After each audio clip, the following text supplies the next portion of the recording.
E aí pessoal, beleza? Bem-vindos a mais um vídeo aqui do seu canal do YouTube. Eu sou o Thiago Milhomem. Meu nome é Gabriel Milhomem. Estamos aqui, ele é meu primo, gente. Estamos aqui para gravar o vídeo da lição dessa semana que tem como título Luz do Mundo. Luz do Mundo, a última lição desse trimestre. Tá balançando a mesa. Desculpa. Tira o braço depois. Desculpa. A lição dessa semana, pessoal, fala sobre as dificuldades e as pessoas que ajudaram a levar o Evangelho para o mundo. Esse Evangelho que nós temos hoje. Desde a época lá dos apóstolos, que muitas vezes foram mortos como mártires, e outros também na Idade Média, que foram perseguidos também para trazer a mensagem que nós conhecemos hoje. Leia alguns dos exemplos que nós temos dele aí, Gabriel. Estão bem aqui, ó. Alguns nomes são bem estranhos porque eles são em inglês. Leia aí. Vou ler 3. Tá. Martinho Lutero, Huguenots e os Valdenses. E Satanás, em todas essas eras, ele tentou de todas as formas destruir o Evangelho. Só que com a ajuda de Deus, mesmo muitas pessoas morrendo pelo caminho, eles conseguiram deixar viva essa mensagem da breve volta de Jesus. Agora leia um pouquinho das curiosidades que nós temos da lição dessa semana lá em terça-feira. Terça-feira. Você sabia?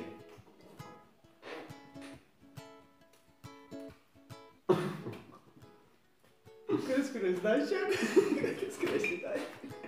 Não? A igreja no tempo dos apóstolos defendia conceitos totalmente diferentes da cultura vigente. Na igreja cristã não havia divisão social nem discriminação de mulheres. Em vez de serem rejeitados, os pobres e doentes eram acolhidos. Nunca haviam existido. Como esse nome que esse barulho todo?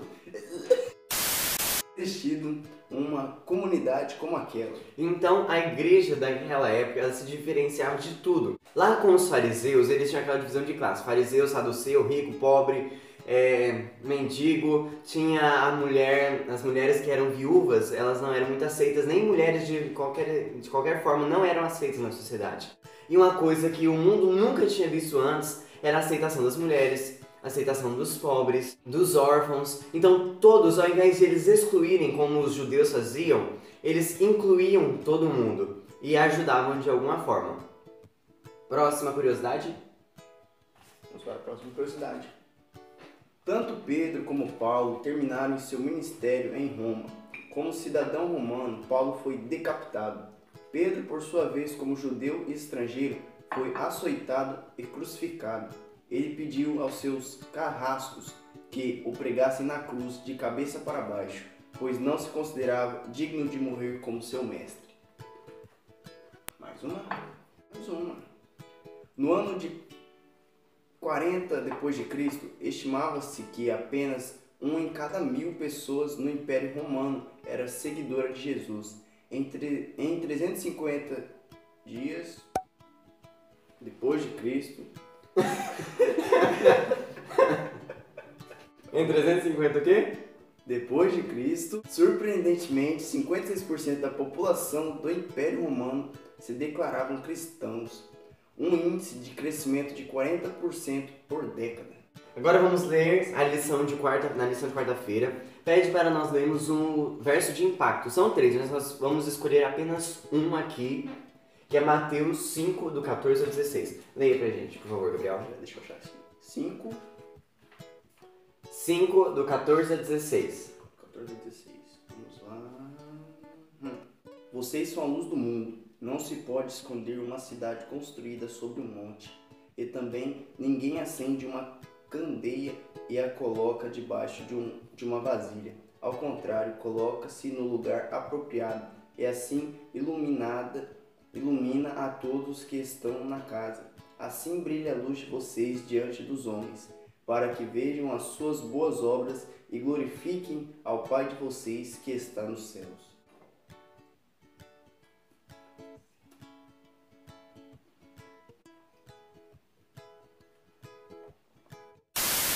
Então, pessoal, como nós lemos aqui, nós somos a luz do mundo. Nós temos uma missão de levar a mensagem de Jesus, essa luz, para todas as pessoas que estão ao nosso redor.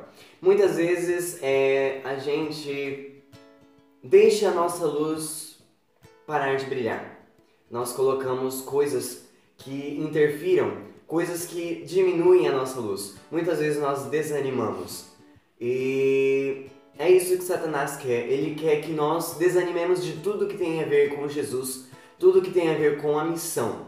E muitas vezes isso acontece conosco hoje. Mas Deus, Ele sempre estará ao nosso lado, sempre nos dará forças para continuar a sua missão. E foi isso que Ele fez com os discípulos. Por mais que eles passaram por muitas dificuldades, muitas perseguições, Deus sempre esteve com eles, ajudando para que eles não desistissem. Uma coisa que a lição fala aqui é que esse grupo radical, né, que eram os discípulos, radical por quê? Porque eles eram diferentes de tudo que existia naquela época. Eles tinham um método diferente naquela época.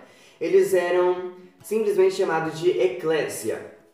O que significa eclésia? Não significa um prédio ou serviço de adoração, nem mesmo uma torre da igreja. Significa assembleia. Porque a igreja, ela é isso, uma assembleia, um conjunto de pessoas, uma reunião de pessoas unidas com um propósito, uma missão de levar a mensagem para todo mundo. E foi isso que aquelas pessoas fizeram no passado. E um texto aqui que também diz na lição de quinta-feira, que eu achei muito interessante, que a escritora Ellen White escreveu, diz bem assim: muitos séculos se passaram desde que os apóstolos descansaram em seu trabalho, mas a história de seu sacrifício por Cristo ainda está entre os tesouros mais preciosos da igreja. Quando esses mensageiros da cruz saíram para pregar o Evangelho, Deus revelou sua glória como ninguém jamais tinha visto antes.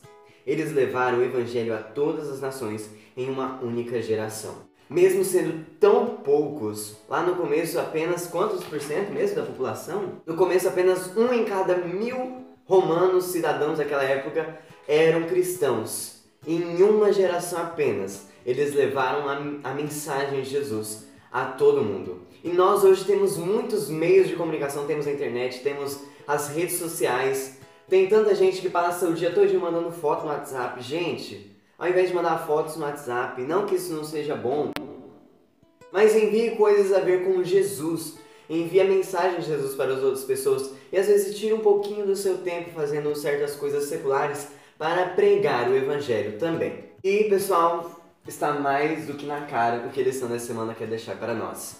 Nós, eu, você, o Gabriel, nós temos uma missão de levar o amor de Jesus para todas as pessoas do mundo, tanto longe quanto as que são próximas de nós, os nossos vizinhos, os nossos amigos, na escola, em qualquer lugar. Nós temos essa missão de sermos luz do mundo, para que em nossa geração, para nós utilizarmos todos os nossos recursos que nós temos hoje para pregar o Evangelho. E também não importa a dificuldade que nós passarmos, Deus sempre estará ao nosso lado. Nós vamos ser perseguidos muitas vezes, sim. Muitas pessoas vão rir de nós pelas nossas crenças, pelas nossas atitudes, que são muitas vezes diferentes como as dos discípulos.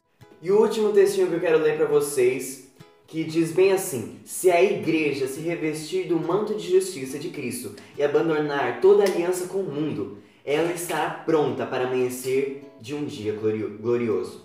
A verdade, ao passar por aqueles que a rejeitam, vencerá. Quando a mensagem de Deus encontrar oposição, Ele dará força adicional. Cheia do poder divino, ela atravessará as barreiras mais fortes e vencerá todos os obstáculos. Pessoal, para encerrar a lição dessa semana, o que Jesus quer deixar para nós essa semana é que nós tenhamos coragem de levar a sua mensagem para o mundo, para apressar a sua volta. Deus está muito próximo de voltar e Ele tem uma missão para mim e para você. Resta-nos aceitar ou não o convite que Ele tem para nós essa manhã.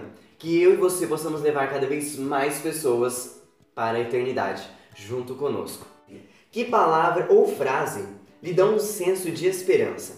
A que eu achei mais interessante, que deu um senso de esperança mesmo, foi o que está escrito em Apocalipse 7, versículos 13 a 17. Vou ler aqui para vocês rapidão. Então um dos anciãos me perguntou: quem são esses que são vestidos de branco e de onde vieram? Respondi: Senhor, tu sabes. E ele disse: estes são os que vieram da grande tribulação, que lavaram as suas vestes e as alvejaram no sangue do Cordeiro. Por isso, eles estão diante do trono de Deus e servem dia e noite em seu santuário. E aquele que está assentado no trono estenderá sobre eles o seu tabernáculo.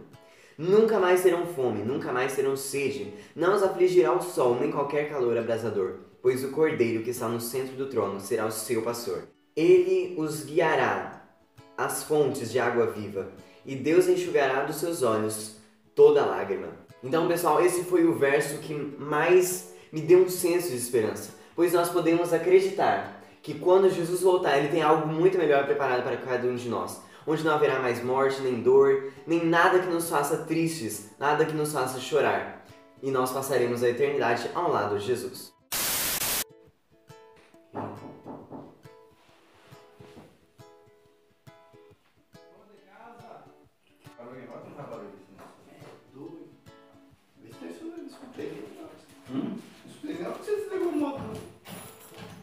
Escutou nada?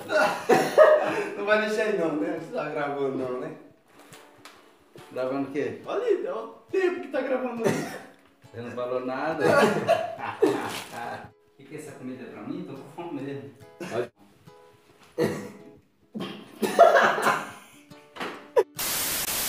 Na última lição, eu falei para vocês curtirem uma foto lá no meu Instagram e comentarem como podemos desenvolver o mesmo tipo de comprometimento que Paulo tinha com a missão.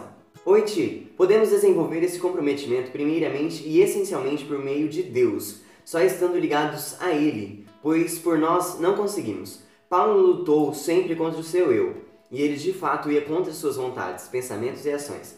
Miserável homem que sou, o bem que eu quero não faço. Declara, somente Deus o podia livrar dele mesmo, fazendo com que imperasse totalmente a vontade de Deus em sua vida. Em segundo lugar, se deixou ser usado, se esforçou, e assim que também podemos cumprir o mesmo papel. A pergunta diária de nossa vida deve ser, o que Jesus faria? Tudo o que ele faria, farei eu.